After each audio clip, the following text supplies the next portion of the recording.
এটা জুলুম হয়েছে সেইটার অবসান চাই, কিন্তু এর মানে এই সার্টিফিকেট দিচ্ছি না যে আমরা এখানে সবাই ফেরেশতা বসে আছি।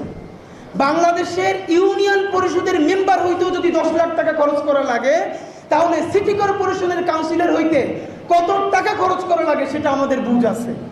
আমরা বরং মৌলিক সংস্কার তুলি। বাংলাদেশের রাজনীতি থেকে যত টাকা খরচ হয় নির্বাচন করতে তার 80% কমাই ফেলতে হবে।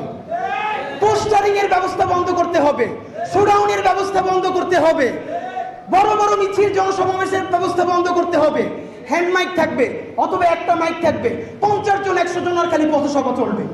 এই সবাই যদি পথসভা করতে বাধ্য হয়, কারো যদি বড় বড় মিছিল না করে লাগে, তাহলে টাকা খরচ করবে কোথায় আমারে বলেন? টাকা তো খরচ করারই জায়গা থাকবে না।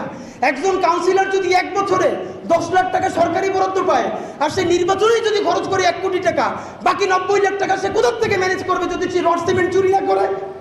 সুতরাং এই দেশের জনগণ, আমি চোর, আমার বাপে চোর, আমার ভাই বোন চোর, কারণ আমি 1000 টাকায় ভোট পেয়েছি।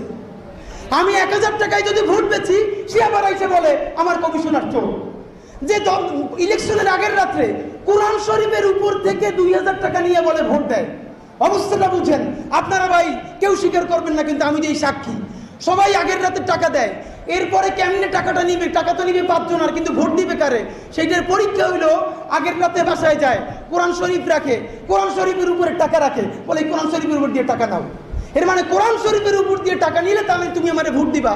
এত বড় বদমাইশি, হারামি গাছ, তার সাক্ষী এবার কোরআন শরীফ। ভাই, এটা আপনারে বলতেছি না, যত কাউন্সিলর, যত চেয়ারম্যান, তারা তো আমাদের বাবা, আমাদের চাচা, আমাদের রক্তে। ব্যক্তিগতভাবে, জাতিগতভাবে আমাদের একটু ভালো হইতে হবে। আপনাদের প্রতি শুধু একটা অনুরোধ, আপনারা 2টা দাবি স্পেসিফিকলি করেন। একটা দাবি হলো, এই সরকার কিছু যদি না পারে, আপনারা যেহেতু নিজের যোগ্যতায় খুনিদের বিরুদ্ধে দাঁড়িয়ে নির্বাচিত হয়েছেন, আবারও যদি এখন সঠিক নির্বাচন হয়, আপনারা জিতে আসবেন না? অবশ্যই জিতে আসবেন।